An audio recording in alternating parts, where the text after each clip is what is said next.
एक बार देखने से क्या होगा, मेरी तसल्ली ही हो जाएगी। दिल में कहकर वो तेजी से उस फाइल को खोलकर देखने लगी। पहला सफ़ा पलटते उसे लगा कि वो अगला सांस नहीं ले पाएगी। उस फाइल के पहले ही सफ़े पर उसके साइन मौजूद थे। ये वही फाइल थी जो आखिरी बार उसने हाजिम को दी थी। उसने उस दिन उसे पढ़ा नहीं था, मगर आज वो हर एक लफ्ज़ को बेयकीनी से पढ़ रही थी, जिसमें उसने अपने हिस्से की जायदाद हाजिम खान के नाम पर ट्रांसफ़र कर दी थी। ये सब झूठ भी तो हो सकता है। वो ऐसा क्यों करेंगे? दिल के किसी कोने से आवाज़ आई, लेकिन ये फाइल बड़ी मॉम के रूम में क्या कर रही है? इससे पहले कि वो मज़ीद कुछ सोचती, उसे अपने पीछे से आती इलियाना की आवाज़ होश में लेकर आई। तुम यहाँ क्या कर रही हो? इलियाना, जो अभी अभी अपने कमरे में आई थी, उसकी गैर मुतवक्को मौजूदगी को देखकर ताज से बोली कि उसकी आवाज़ से अरीन सूरत से पलटी। ये क्या है? वो अपनी सुर्ख अंगारा होती आंखों से उसके सामने फाइल लहराते बोली। जब इलियाना उसकी हाथ में मौजूद फाइल पर नज़र करते हुए एक लम्हे में सारा मामला समझ गई। जो तुमने देखा वही है। क्या मतलब? मतलब ये कि इस फाइल में लिखा एक एक लफ्ज़ हकीकत है। तुम्हें क्या लगा था मेरा होनहार बेटा तुम जैसी लड़की से मोहब्बत करेगा? सिर्फ मेरे कहने पर उसने तुम्हारे साथ ये सारा सीन क्रिएट किया। मगर क्यों? उसे अपनी आवाज़ किसी खाई से आती सुनाई दी थी। क्योंकि मेरे बेवकूफ़ शोहर ने अपने हिस्से की आधी जायदाद तुम्हारे नाम कर दी थी। तुम्हारा बाप शुरू से ही मेरे शोहर का हक खाता आया। उसका तो इस जायदाद में 1% भी हक नहीं था। एक ले पालक था वो, ले पालक। और अब तुम आ गई मेरे बच्चों का हक छीनने। तुम्हें और तुम्हारी माँ को क्या लगा कि तुम मेरे ही घर में रहकर सब कुछ अपने नाम कर लोगे? और तुम्हें क्या लगा तुम मेरे बेटे को ट्रैप कर लोगी? अफसोस हो रहा है मुझे तुम पर। तुम्हारे तो सारे अरमान धरे के धरे रह गए। तुम खुद ट्रैप हो गई। ये कहते ही उसने एक जानदार कहके के साथ हंसी थी। उसके अल्फाज से अरीन का दिल किया ज़मीन फटे और वो उसमें समा जाए। वैसे मानती हूँ मैं तुम्हारे बाप को। पूरी ज़िंदगी मेरे शोहर का हक खाने के बाद भी आखिर में तुम्हारी माँ और तुम्हें हमारे सरों पर मुसल्लत कर गया। तुम्हारा बाप खुद तो मर गया, मगर और यहाँ अरीन के सब्र का पैमाना लबरेज हुआ था। बस अब एक और लफ्ज़ भी अगर आपने मेरे डैड के लिए बोला ना, तो क्या कर लोगी तुम? इलियाना ने तज़हीक़ामेज़ लहजे में पूछा। तो मैं बड़े पापा को बता दूंगी। उसकी बात पर इलियाना का छत फाड़ कह कहा कमरे में गूंजा। अच्छा, और क्या बताओगी अपने बड़े पापा को? कि तुमने बहुत कोशिश की कि मेरा बेटा तुम्हारी मोहब्बत में दीवाना हो जाए, लेकिन वो तो तुमसे दूर ही रहा? या ये बताओगी कि तुम मेरे बेटे की मोहब्बत में अंधी होकर सब कुछ उसके कुर्बान कर गई? और चलो बता भी दो तो तुम्हारा यकीन कौन करेगा? आलम जब हाजिम से पूछेंगे तो वो तो दस्तबरदार हो जाएगा। हाजिम नफरत करता है तुमसे। सिर्फ तुम्हारी वजह से वो यहाँ से गया, ताकि जब वो वापस आए तो तुम्हारा वजूद उसे इस घर में नजर ना आए। समझी तुम? उसके लफ्ज़ों से अब अरीन को अपना दिल फटता महसूस हुआ। मेरा दिल चाह रहा है मैं आपको बद्दुआ दूँ, मगर मेरी मोम ने मुझे कभी किसी को बद्दुआ देना नहीं सिखाया। लेकिन हाँ, आप इतना ज़रूर याद रखिएगा, अल्लाह ने एक ऊँटनी की आह पर पूरी कौम को अजाब में डाल दिया था। मैं तो फिर एक इंसान हूँ जिससे वो 70 माओं से भी ज़्यादा प्यार करता है। अरीन उसके करीब होकर कहती इंतहाई तकलीफ़ के आलम में उसके कमरे से निकल गई कि उसके जाते ही लियाना अपना सर झटक कर ज़मीन पर गिरी फाइल उठाए अपनी अलमारी की तरफ बढ़ गई। अब कि उसने फाइल अपनी अलमारी के सेव में रखी जहाँ से कोई उस तक पहुँच ना पाए, वो बमुश्किल भारी भारी कदम उठाती अपने रूम में दाखिल होते ही दरवाजे से लग कर बैठती चली गई। उसका एक हाथ अपने दिल पर और दूसरा पेट पर था। आप मुझे कभी छोड़कर तो नहीं जाएंगे ना? कोशिश करूँगा तुम्हें मुझसे कोई तकलीफ़ ना पहुँचे। उसके अल्फाज याद आते ही एक सिसकी सी उसके लबों से निकली। इलियाना की सच्चाई का सबूत उसके पास मौजूद वो फाइल थी। कुछ देर ऐसे ही बैठे रहने के बाद वो हिम्मत करके उठी और नमाज अदा करने के बाद अल्लाह के सामने हाथ फैला गई। अल्लाह ताला, आप देख रहे हैं ना ये सब मेरे साथ क्या कर रहे हैं? मैं कितनी दरबदर हो गई हूँ। मैं तो सिर्फ उनसे मोहब्बत करती थी और बदले में भी सिर्फ मोहब्बत ही मांगी थी। वो एक बार मुझे कह देते मैं सब कुछ वैसे ही उन्हें दे देती। लेकिन ये सब क्यों? मैं तो रानीन को देखकर रोती थी। मुझे क्या पता था कि मेरी किस्मत उससे भी ज़्यादा बुरी निकलेगी। मैं कहाँ जाऊँ अल्लाह मियाँ? मैं किसे अपना दर्द सुनाऊँ? आप तो जानते हैं ना वो मेरे शोहर हैं। मैंने सिर्फ उनका हक दिया था उन्हें। कितनी बदनसीब हूँ मैं, कितनी बेवकूफ़ हूँ मैं कि मेरी बेवकूफ़ी की सज़ा मेरी औलाद को भी भुगतना पड़ेगी। या अल्लाह मुझे सब्र दे दे, मेरा दिल फट जाएगा। प्लीज़ आप ही मेरे हमराज हैं। प्लीज़ मेरे राज को अपने पास महफूज कर लें। अगर ऐसा हो तो मैं कैसे करूँगी? मैं अपने निकाह का यकीन कैसे और किस किस को दिलाऊँगी? आपने तो उन्हें मेरा महरम बनाया था ना। वो महरम राज थे मेरे राज। और महरम राज तो महरम राज होता है ना, वो हर चीज़ को महफूज रखता है। चाहे वो ऐब हो या फिर कोई राज हो। तो फिर मेरे महरम राज ने मुझे क्यों अपनी माँ के सामने शर्मिंदा कर दिया। रोते रोते वो सजदे की हालत में सर जाए नमाज पर रखती आंखें मूंद गई। अपने रब के सामने बहाए गए आंसू इंसान के दिल में झुलसते दिल पर मरहम की मानिंद लगते हैं। उसका दिल भी अब ज़रा पुरसकून हुआ था। सुबह नाश्ते की टेबल पर सब मौजूद थे सिवाय हाइना और हाजिम के। मेरे बेटे की नींद पूरी नहीं हुई? आलम खान ने उसकी सुर्ख होती आंखें देखकर पूछा। नींद आती भी कैसे? उसके जवाब देने से पहले इलियाना ने मुदाखलत की थी, जिस पर अरीन ने अपनी सुर्ख अंगारा होती आंखों से उसे देखा। क्या मतलब? आलम खान नासमझी से बोले। यूनिवर्सिटी की पढ़ाई सोने कब देती है? हन्नान और ये तो बस किताबी कीड़े ही बनकर रह गए हैं। अब की बार उन्होंने बात संभालते हुए कहा। ये बात तो बिल्कुल ठीक कही आपने भाभी। ईरज उनकी तायद करते हुए बोली, जिस पर इलियाना सर को खम दे गई। अच्छा डैड, आपकी बात हुई भाई से? हाँ, 1-2 दिन पहले ही बात हुई थी। ठीक है वो। हन्नान के पूछने पर आलम खान खाने में मसरूफ से बोले कि उनकी बात पर इलियाना ने गर्दन अकड़ाकर अरीन को देखा, जिसका चेहरा कागज़ की मानित सफ़ेद पड़ चुका था। बड़े पापा, मुझे आपसे एक बात करनी है। हाँ बेटा करो, अकेले में। अब के सफ़ेद पड़ने की बारी इलियाना की थी। ठीक है, मैं फिर आपसे शाम में मिलता हूँ। आलम खान के कहने पर वो सर इस बात में हिलाते हुए नैपकिन से हाथ साफ करते उठ गई। अकेले जाओगी कट्टो? उसे जाता देख हन्नान उसके पीछे आते बोला। काश मैं पहले अकेले चलना सीख जाती, उसने दिल में कहा और गाड़ी की फ्रंट सीट पर बैठ गई। क्लासेस लेने के बाद वो रानीन के साथ यूनिवर्सिटी के कैफेटेरिया में आई थी। कैफेटेरिया में मौजूद वेटर्स को चाय का ऑर्डर देकर वो दोनों एक टेबल पर आमने सामने बैठ गई। मैंने सुना अरमान के बारे में। काफ़ी लम्हों की खामोशी के बाद अरीन ने बात का आगाज़ किया।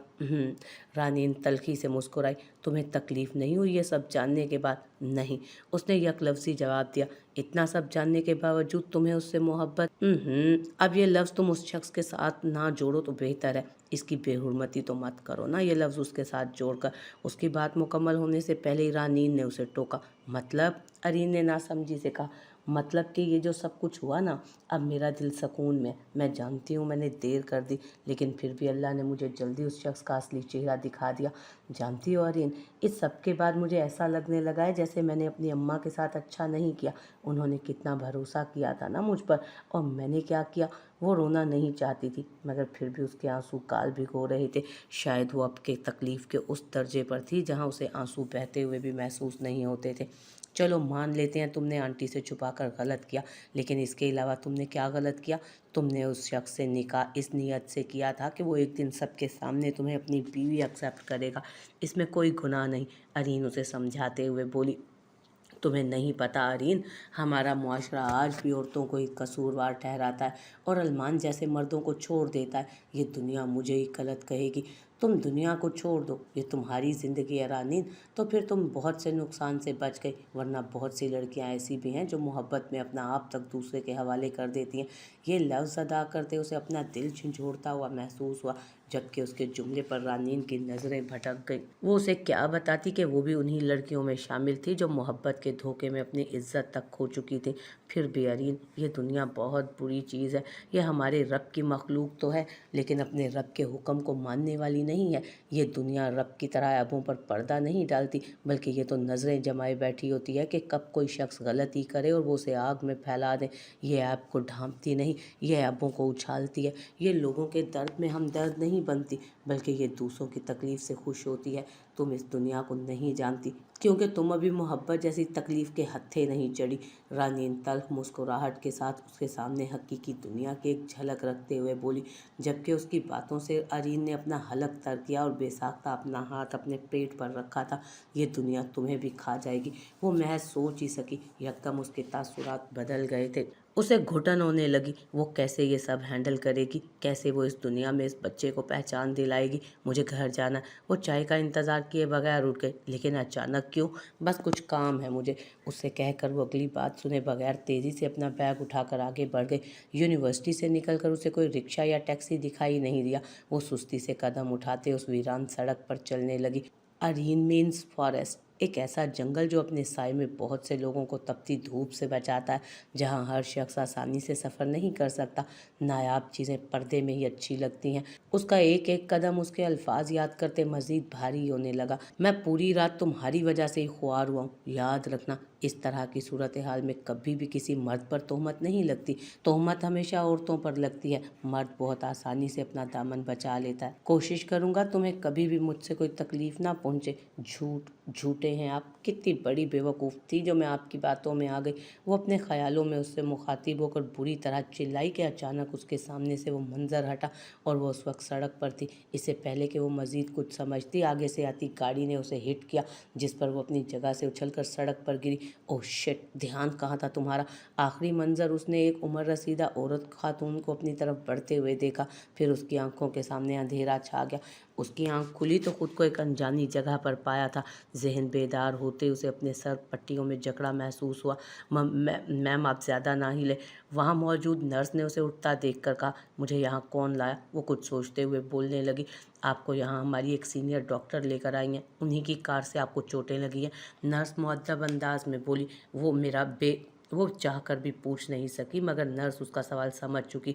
We are so sorry ma'am, but आपकी प्रेगनेंसी को बरकरार नहीं रख पाए। नर्स के कहते ही वो कुर्ब से आंखें भींच गई। मुझे यहाँ आए कितनी देर हुई है?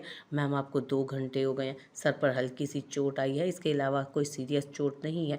नर्स उसे तफसील बताने लगी। मेरा बच्चा तो मार दिया, इसके अलावा भी कुछ सीरियस होना था, उसने कुर्ब से कहा, जिस पर नर्स खामोशी से बाहर निकल गई और एक उम्र रसीदा मगर वेल ड्रेस खातून उस रूम में दाखिल हुई। I am sorry for your loss girl, आप मेरी गाड़ी के आगे बिल्कुल अचानक आ गई थी। वो खातून मोहब्बत पाश लहजे में बोली, जिससे अरीन महज उन्हें देख कर रह गई। आई एम रियली सॉरी, उन्होंने फिर से कहा। कोई बात नहीं, शायद आपने मेरी मुश्किल आसान कर दी, वो मध्यम आवाज़ में खुद से बोली। उसकी तकलीफ़ खुद ब खुद उसकी आंखों के ज़रिए बहने लगी। आप मुझे अपना एड्रेस बता दें, मेरा ड्राइवर आपको छोड़ आएगा। आपके घर वाले परेशान हो रहे होंगे। वो खातून उसकी हालत समझते हुए बोली, जिस पर वो सर हिलाते उन्हें अपना एड्रेस बताने लगी।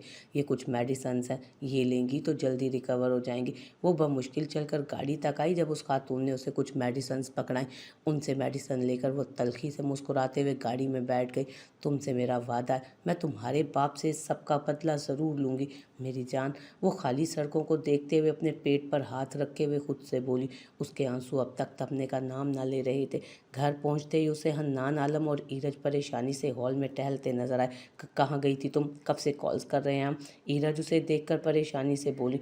मॉम, वो एक छोटा सा एक्सीडेंट हो गया था। एक्सीडेंट? कैसा एक्सीडेंट? आलम खान फौरी आगे बढ़े। कुछ नहीं बड़े पापा, बस वो एकदम गाड़ी ने हिट कर दिया, चोट नहीं लगी इतनी, वो तो हम देख ही रहे हैं। क्या ज़रूरत थी तुम्हें यूनिवर्सिटी से अकेले निकलने की? हन्नान उसे देखते हुए खासे गुस्से में बोला था। अच्छा चलो कोई बात नहीं, शुक्र है अल्लाह ने करम कर दिया। ईरज आप अरीन को कमरे में लेकर जाए। आलम खान नरमी से बोले कि उनकी बात सुनते ईरज उसके पास आते हुए प्यार से उसे अपने साथ लगाए उसके रूम की तरफ बढ़ गई। आइंदा ख्याल रखना, मेरी जान निकल गई थी, तुम्हारे अलावा अब मेरा बचा ही कौन है? ईरज उसे दवाई देते मोहब्बत पाश लहजे में बोली। एक औलाद माँ को कितनी अजीज़ होती है। वो किसी नुक्ते को सोचते हुए पूछने लगी, इतनी अजीज़ जैसे एक मरने वाले को ज़िंदगी। अगर किसी से उसकी औलाद ही छीन ली जाए तो? कैसी बातें कर रही हो तुम? अल्लाह कभी किसी को ऐसा दिन ना दिखाए। तुम सो जाओ अब। ईरज मोहब्बत से उसकी पेशानी चूमते हुए कहती बाहर निकलने लगी। जब आलम खान रूम में दाखिल हुए, उन्हें देखकर ईरज अपना दुपट्टा दुरुस्त करते उन्हें सलाम करके बाहर निकल गई। बड़े पापा आप? अरीन उन्हें देखकर सीधी हो बैठी। हाँ, मेरे बेटे ने कोई बात करनी थी ना मुझसे, आलम खान मुस्कुराकर कहते हुए उसके सामने सोफे पर बैठ गए। जी बड़े पापा, दरअसल वो मुझे। बोलो बेटा, खुल कर कहो। बड़े पापा, आपने जो प्रॉपर्टी मेरे नाम की थी वो मेरे डैड की मिल्कियत नहीं है, वो आप इसे वापस ले लें। ऐसा आपसे किसने कहा? आलम खान संजीदा होते हुए बोले। किसी ने नहीं कहा, लेकिन मैं जानती हूँ कि मेरे डैड का हिस्सा नहीं है वो। आपसे ये सब ज़रूर इलियाना ने कहा होगा बेटा। देखो, वो तो कुछ भी कह देती है, लेकिन मैं फिर भी आपको क्लियर कर दूं, आपके डैड मेरी फुफ्फो के बेटे थे। इस हिसाब से जो मेरे दादा की प्रॉपर्टी का हिस्सा फुफ्फो को मिलना था, मैंने वो आपके डैड के नाम किया है, और आपको जो कुछ मिला वो आपका अपना हक था। आलम खान की बात सुनकर उसने चौंक कर उन्हें देखा। आप सच कह रहे हैं? मेरा बच्चा, मैं क्यों झूठ कहूँगा अपने बेटे से? आलम खान खफकी से बोले, जिस पर वो जबरन मुस्कुरा दी। उसका दिमाग अब काफ़ी तेज़ी से चल रहा था। और कोई काम था मेरे बेटे को? कुछ देर इधर उधर की बातें करने के बाद आलम खान उठते हुए बोले, जी बड़े बाबा, मुझे एक फ़ेवर चाहिए। फ़ेवर? कैसा? कैसा फ़ेवर? आप ज़रूर मांगे। वो मैं चाहती हूँ कि आप मुझे कोई छोटा सा फ्लैट रेंट पर दिलवा दें। اس کی بات پر عالم خان نے حیرت سے اسے دیکھا۔ لیکن پلیز بڑے بابا، میں نے آج آپ سے پہلی بار کچھ مانگا ہے، لیکن آپ اور ایرج اکیلے کیسے رہیں گے؟ ہم اکیلے کہاں ہوں گے، آپ سے ٹچ میں رہیں گے، اب پلیز انکار مت کریں۔ اس کے اصرار پر عالم خان نے ہتھیار ڈال دیے۔ ٹھیک ہے، میں آپ کو سوچ کر بتاؤں گا۔ اس سے کہہ کر وہ کمرے سے نکل گئے۔ یہ سب میرے ڈیڈ کا حق تھا، اب تمہیں میں بتاؤں گی کسی کا حق کھانے کا انجام کیا ہوتا ہے۔ حازم خان ان کے جاتے خود سے کہتے وہ جسم سے اٹھنے والی ٹیسوں پر آنکھیں میچ گئی۔